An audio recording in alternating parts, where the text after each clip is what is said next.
Hi, Big Tractor Power fans. This video comes to you from a cornfield located in western Kentucky, where a 690 engine horsepower John Deere 9500i self-propelled Forage Harvester is chopping the crop with a 19.7 foot wide John Deere 778 corn head, taking in 8 rows of 30-inch space corn. In this presentation, I would like to share with you this Forage Harvester's production history, specifications, and list price tag, as well as taking viewers for a ride in the cab of the 9500i to visit with the farmer. But first, let's head out to the field as the 9500i starts out on a new section of corn.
Up in the cab of a John Deere 9500i self-propelled Forage Harvester. It's chopping 8 rows of corn. There are 2 9500i's here in the field filling up these wagons pulled by 8R tractors. See, the chopper has a nice cab, lots of good visibility.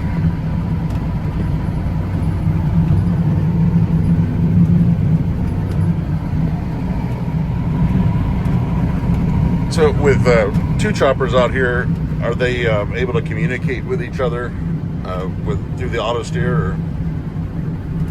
Yes, they have sharing, where we're both on the same field, the same crop, and all that. So I'm getting his paint. You can see him there. It's just a short delay. We can see where you also made the turn when you were opening up. Made a loop in there. That page is showing dry yield or wet yield. So I also noticed that some of the tractors out here have the auto steer globe on them. The 6R195 did, and so that allows the wagon to sync up with the chopper. They're not synced, but they're on the same guidance line that we are, and so they're auto steering.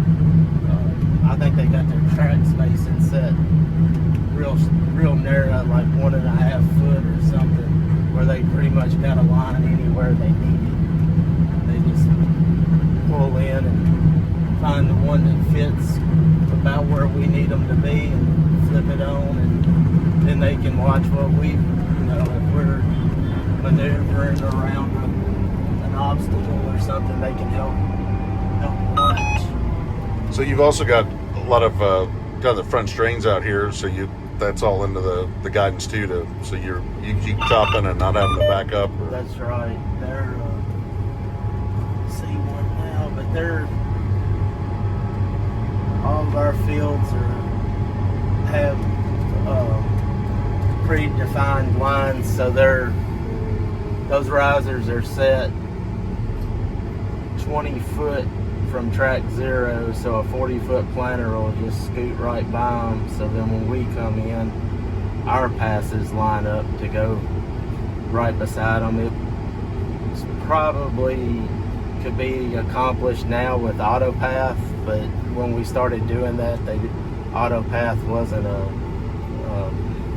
something that Deere had come out with at that time. So that was our way to try to streamline things and not have so many traffic jams and maneuvers.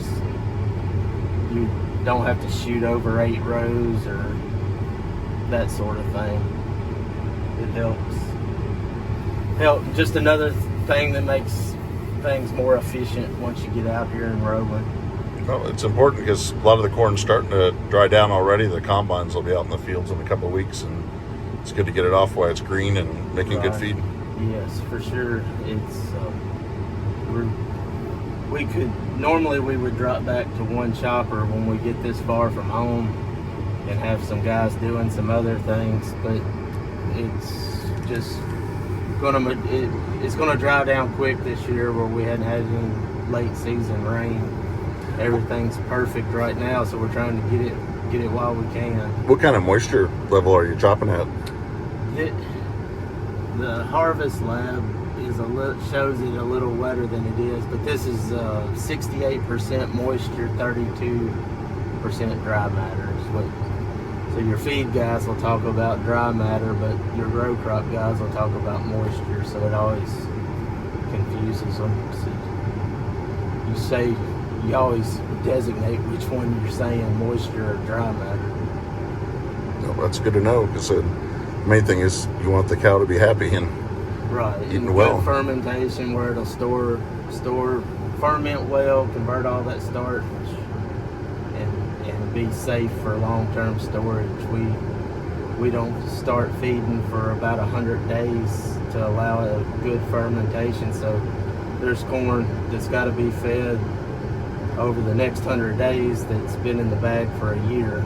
So getting it at the right moisture, not too wet, not too dry, when it's not rained in 2.5, 3 weeks and it's 95 degrees, that's a pretty tight window to get it in, and where it'll be what you need it to be this time next year. Well, it's definitely a lot to consider. So it'll probably be early November before you're starting to feed out this crop, and right. Then it's got to last until next August. Yeah, it'll have to last till next November. We try to carry that inventory like that. It's 30, 45 days. It's feedable and fine. But research has shown that next 60 days you get the last of the starch all converted to lactic acid. It's just more efficient and better utilization of the feed to let it ferment as long as possible before you start feeding. John Deere announced the 9500i as a new model for 2023 on September 1st, 2022. It would become the 11th self-propelled forage harvester available from the company in a range that already included 10 models from 425 to 956 engine horsepower. John Deere manufactures its self-propelled forage harvesters in Zweibrücken, Germany.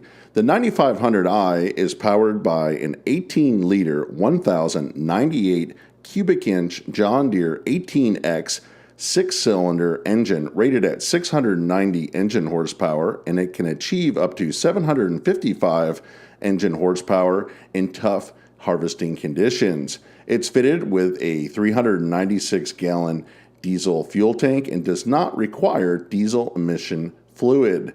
It features a John Deere ProDrive auto shift transmission that allows the 9500 to travel up to 25 miles per hour. The 9500i comes standard from the factory with a 40-knife DuraDrum for chopping the crop. It can be upgraded to a 48-knife drum for an additional $615, and a top-end 56-inch knife drum is available at $1,231. The 9500i can be ordered with 3 different unloading spouts depending on how many rows of corn a farm is harvesting. The 8-row model will come standard with a 16.2-foot long spout. Customers that chop 10 rows of corn can order a 19.3-foot long spout, and if the 9500i is equipped with a 12-row corn head, it will be fitted with a 22-foot long spout. The John Deere 9500 self-propelled forage harvester was offered through mid-year 2025 when it was replaced by the new F9 500. According to the company's website, the last base list price for the 9500 was $674,587. When the machine has I in the model number, it stands for Intelligence, which is the Harvest Lab 3000, which came in at a cost of $18,250. If a customer wanted to upgrade their 9500i with a four-wheel drive rear axle, they would pay $34,802. This machine featured in the video is harvesting corn with a 19.7 foot wide John Deere 778 corn head, which came at a cost of $156,838.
I hope that you've enjoyed spending some time out in the field with this John Deere 9500 self-propelled Forage Harvester chopping corn.